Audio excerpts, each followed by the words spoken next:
লাঞ্ছনা এবং অপমানের শেষ ঠিকানায় পৌঁছে দিতে ওই আল্লাহর সময় দরকার হবে না। কে যেন আজহার নাকি মাঝার একজন আছে, আগে ওরা খাইছে এখন এরা খেতেছে না, কি বলছে না? ভাইরে রাজনীতি করবেন স্বনামে আসে, আড়াইলে আপনার লেগে রাজনীতি করেন, জামাতে জয়েন করেন, আপত্তি নেই তো। আলিমদের সম্মান করতে শিখুন, নামকে বিকৃত করা থেকে বিরত থাকুন। ফ্যাসিস্টদের এক টাকলা মুরাদ মনে করিয়ে দিচ্ছি, শুধু এই মাওলানা ডক্টর আজহারি হাফিজাহুল্লাহ বলেছিল, ওই যে কি একটা বলে ঠিক না বা ঠিক, এই কথা বলার দুই একদিনের মাথায় ওর মন্ত্রিত্ব চলে গিয়ে অপমান লাঞ্ছনার কাজ করে আল্লাহকে দাঁড় করিয়েছিলেন। আমাদের মানুষের তৈরি করা তন্ত্র মন্ত্রওয়ালার লোকেরা, ইসলামপন্থী আলেমগণ যখন চাঁদাবাজের বিরুদ্ধে কথা বলে, একদল খাইছে আর একদল রেডি হয়ে গেছে, তখন ওই কপাল পরা জামাওয়ালার মতো লোকেরা চটকানো দিতে চান। মনে রাখবেন, খলিফার কাজ ভেঙে ছুড়ে তছনছ করে নতুন একটা বাংলাদেশ বিনির্মাণ আমরা করবই। আলেমদের বিরুদ্ধে লেগে একদল হেলিকপ্টারে উঠেছে, আলেমদের বিরুদ্ধে লাগলে আর একদল হেলিকপ্টারে উঠতে পারবেন না।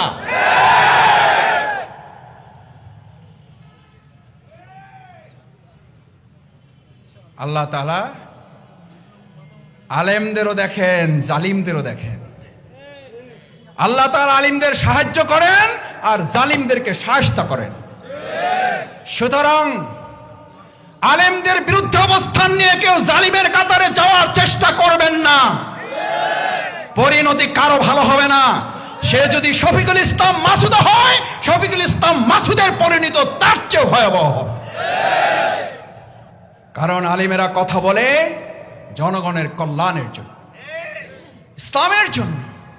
আমরা জানি না আপনারা এগুলো বুঝে না নাকি না বুঝে, নাকি শয়তানের পাল্লায় পড়ে বলেন।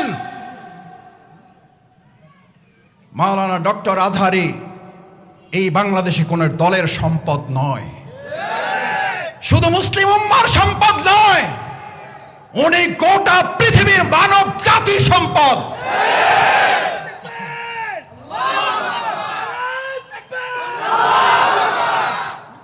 ওনাকে আপনারা বলেন একটা দলে যোগ দিয়ে দেন, আরে ভাই উনি তো একটা দলে আছে, বুঝেন না কেন?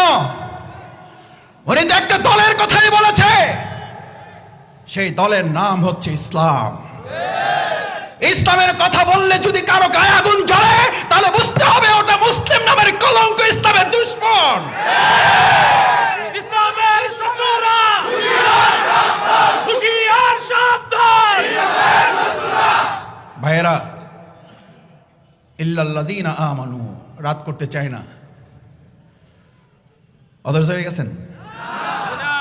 শেষ করে, সম্মানিত ভাইয়েরা, ইল্লাল্লাযীনা আমানু, ইমানদারদেরকে এবার আল্লাহ তাআলা বললেন, তোকে খলিফার দায়িত্ব দিছি, ওইটা কেটে টুকরা টুকরা করে ওটাকে একটা নতুন জামা বানাই দিতে হবে। আমরা এই বাংলাদেশকে কেটে টুকরো টুকরো করে এটাকে একটা নতুন বাংলাদেশ করে দেব। এটা বাংলাদেশ জামাত ইসলামী করবে না, এটা ইসলাম করবে। ইসলাম পারে না, পারে নাই। জাহিলি মদিনাকে কি মদিনা বানাইছে? আমরাও আওয়ামী জাহিলি মদিনাকে সোনার বাংলা বানাবো। আমাদের আইএমএ জাহিলিয়াকে যে সোনার মদিনা বানিয়েছিল যে ইসলাম, মুহাম্মদ রাসূলুল্লাহ সাল্লাল্লাহু আলাইহি সাল্লাম পৃথিবী থেকে চলে গেলেন। কেউ কেউ মনে করলেন মুহাম্মদ রাসূলুল্লাহ সাল্লাল্লাহু আলাইহি সাল্লাম নাই, ইসলামও। আয়াত নাজিল হয়েছে না হয় নাই? হয়েছে না হয় নাই? কি ঘোষণা হয়েছিল? কি ঘোষণা হয়েছিল? ওয়ামা মুহাম্মাদুন ইল্লা রাসূলুন কদ খালাত মিন ক্বাবলিহির রাসূল। এ তো মারা যাবেই, এর আগেও নবী রাসূলগণ মারা গেছেন, উনিও মারা যাবেন। ইসলাম ছিল, ইসলাম থাকবে। মুহাম্মদুর রাসূলুল্লাহ সাল্লাল্লাহু আলাইহি ওয়াসাল্লাম ছিলেন, আবু জেহেল আবু লাহাব ছিল। এখন মুহাম্মদুর রাসূলুল্লাহ সাল্লাল্লাহু আলাইহি ওয়াসাল্লামের অনুসারী থাকবে, আবু জাহেল আবু লাহাবের উত্তরসূরিরাও থাকবে। তখন লড়াই চলছে, এখনো লড়াই চলবে।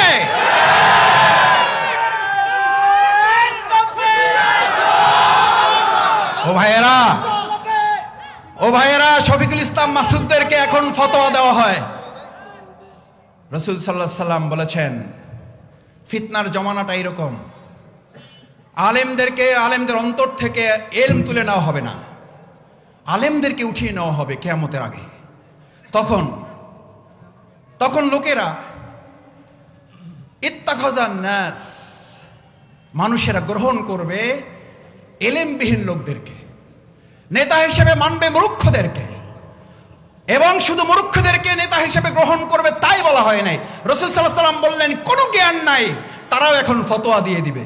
আমরা উত্তরবঙ্গে এক এলাকার ফতোয়াবাজ দেখেছি, একজন মুফতির আগমন ঘটেছে দেখেছি। আমরা পরিষ্কার বলছি, এটা কিয়ামতের লক্ষণ।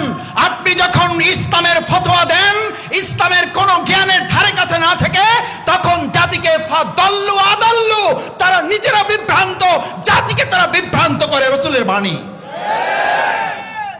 এটা জামাতের কথা বলছি না, এটা ডক্টর শফিকুর রহমান ভাইয়ের কোন বক্তব্য আপনাকে শোনাচ্ছি না। ফাদাল্লু আদাল্লু,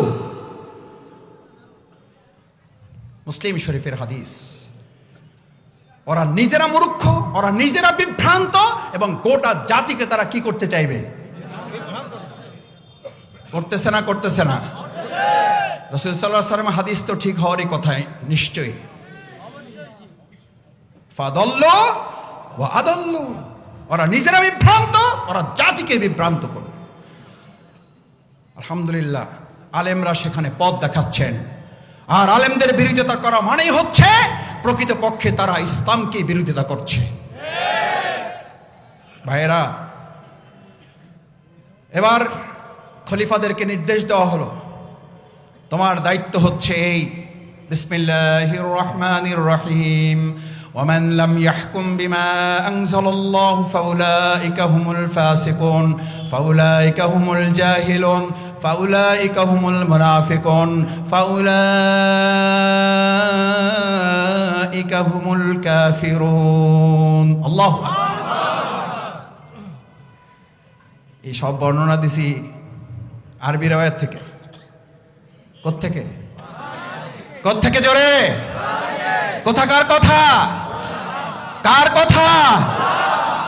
ওমান লাম ইয়াহকুম বিমা আনজালাল্লাহ, আল্লাহ যা নাজিল করেছেন, সে যদি নামাজ পড়ে, সে যদি রোজা রাখে, সে যদি তাহাজ্জুদ গুজার হয়, সে যদি দাড়িওয়ালা টুপিওয়ালা হয়, আল্লাহ তাআলা বলছেন ওমান লাম ইয়াহকুম বিমা আনজালাল্লাহ, আমি আল্লাহ যা নাজিল করেছি এটা দিয়ে তারা বিচার ফায়সালা করে না। ও ভাইয়েরা, জিজ্ঞেস করি, একটা দলের মহাসচিব যদি বলেন আমরা শরিয়া মানি না, ইসলামী শরিয়ার ভিত্তিতে দেশ পরিচালনা আমরা বিশ্বাস করি না, ওই দলের ভিত্তিতে যদি কেউ সমর্থন প্রয়োগ করে আর সে সারা দিন রাত নামাজ পড়ে, তার ইবাদত কি কবুল হবে? এটা শফিকুল ইসলাম মাসুদের ফতোয়া,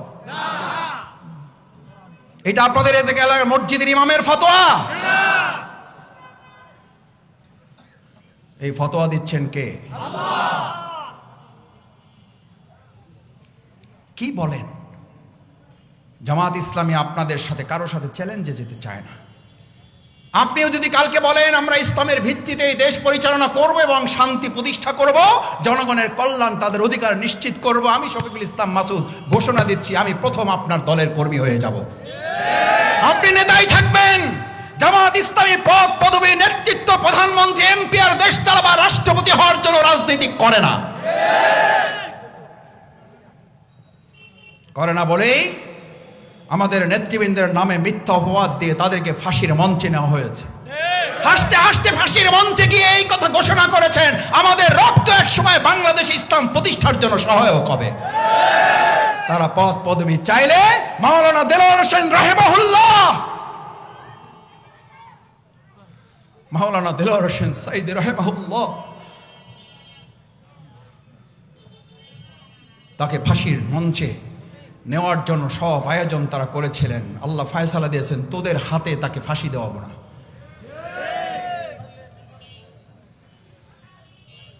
কি অপরাধ ছিল তার? কি বলতেন তিনি? তার কি রায় ছিল, কি ফয়সালা ছিল? তিনি এই খেলাফতের দায়িত্বই পালন করতে চেয়েছিলেন